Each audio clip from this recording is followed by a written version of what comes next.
When you're ready. In 1877, Thomas Edison invented the phonograph, which allowed for the recording and playback of human voices.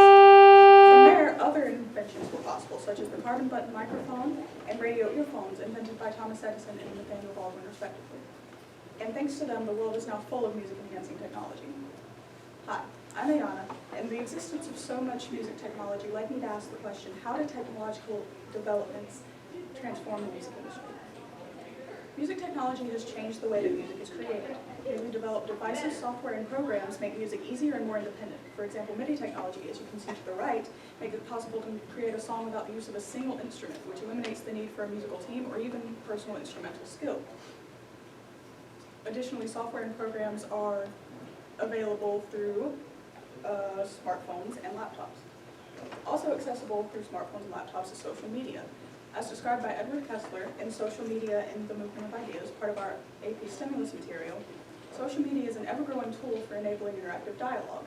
Through it, artists can communicate with, and share their works with audiences using social media's tools. Instagram and Twitter have the unique feature of hashtags, which allows artists to decide who they'll target with their work. Instagram and Facebook have unique comment sections and instant messaging features which promote communication, and YouTube allows artists to share recordings with an audience of millions to receive their share of 700 billion annual playbacks, according to Tesla. Additionally, audience members can help by sharing amongst themselves using these platforms. Another way the internet plays into music consumption is streaming, which allows listeners to listen to music without necessarily downloading or buying it. Most sites like Spotify and Pandora offer a free but limited version of their service and make money through ads and subscriptions. Music has to come from somewhere, which so arises the need for music education, another area affected by technology. According to the Journal of Music, Technology, and Education, technology in a classroom setting increases interest and engagement, allows teachers to learn along with their students, and encourages independent learning, the latter of which music technology has especially made easier thanks to accessibility. In his academic journal, Machinativity, music teacher John Clatter outlines how he taught himself music production using YouTube tutorials and a beat-making and sampling device called the Machine. Based on his experience, he believes that music educators, by incorporating similar technology in the classroom, can provide exciting new avenues for students.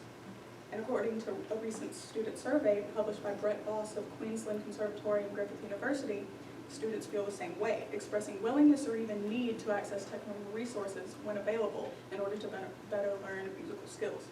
And nowadays, students can learn musical skills in increasingly unconventional ways.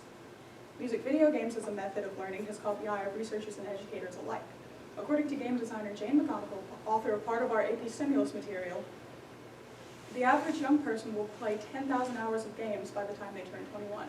And according to author Malcolm Gladwell, spending 10,000 hours on anything will make a person as good at that thing as the greatest people in the world. So it makes sense that we might use this opportunity to learn musical skills in an engaging way.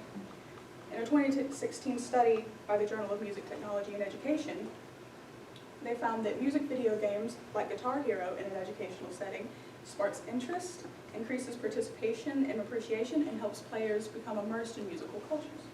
All in all, musical technology, regardless of conventionality, can help give students the boost they need to achieve their musical goals inside and outside of the classroom. A less commonly discussed form of music consumption, music therapy, is also affected by technology. Music video games can help here too. According to University of Windsor professor Amy Clements Cortez, music video games that inspire physical movement, like Rock Band, can help the physically disabled with gross motor movement and hand-eye coordination, and certain Wii games can help the mentally disabled with focus, control, and patience. Additionally, bioengineers are developing a technology that will allow patients' thoughts to be heard as sound waves to help therapists better evaluate them. Unfortunately, electronic technology cannot always provide what a patient needs, and it may disorient them or disconnect them from their therapist. But acoustic technology can make up for this. Either way, technology, electric or otherwise, can help provide rehabilitation for those in need. Predictions for the future of music technology are largely positive. Music Week, a trade paper for the UK record industry, talked in 2018 about the future with regards to AI and mobile technology, and said that with the transformation of technology will come the power to make personal connections through digital ticket sales, as through the site Ticketmaster, collected data from AI, and increasingly effective in personal marketing. And Salem Press Encyclopedia highlights developing cognition technology that will allow artists to become more personally and emotionally connected with their music. Overall, music of the future is thought to be more relatable and personal than ever. Technology in collaboration with music has many positive effects. It increases audience to artist connectivity, makes music production more simple, accessible, and independent, and makes music education more interesting, engaging, and achievable. Unfortunately, there are also downsides. Artists are losing money left and right due to things like the unreliability of streaming revenue. Streaming sites end up essentially giving music away for free with the free versions of their sites. Illegal downloading, like using a YouTube converter to download music rather than buying it directly from the artist, and the decreased need for a musical team, eliminating rent-paying jobs. But these issues are not helpless. Streaming services can further limit or even get rid of their free versions to ensure that artists get payment. And according to Audio Equipment Magazine's Stereophile, technologies that use encryption technology to prevent illegal downloading have been developed. And new money-making opportunities from social media, such as music, ticket, and merch sales, can make up for initial money loss. In conclusion, possibilities for music technology are endless and will continue to change and increase in strategy and effectiveness as time goes on. Technological developments have transformed the music industry with regards to therapy, education, consumption, and production, and it doesn't stop there. It increases artist-to-audience connectivity, makes music more simple, accessible, and independent, and overall more interesting, engaging, and achievable. An increasingly secure encoding technology, renovation of streaming sites, and effective music education will continue to keep the music industry in check. The future of music technology is upon us, and the world sits on the edge of its seat in anticipation of what's to come. Thank you. Okay.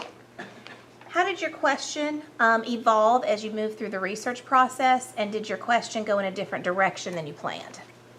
Originally, I wanted to do just music therapy, just to focus on how technology helped music therapy, but the research that I found indicated that music therapy might not even be effective. And through changing my question to this, I found more research on music therapy that was more reliable and that had more solid effects rather than focusing mainly on the mental part, which they didn't really know actually worked. Okay. So what might be the real-world implications or consequences of your findings, and then how would they be implicated in your community? Music is a big part of a lot of people's lives. It's not a thing that one person likes and another person doesn't. Mostly, you will usually find that everyone likes some kind of music, no matter what it is. And music technology makes it easier to access that music, to make that music, and everyone can get something out of it regardless of who they are. All right, thank you.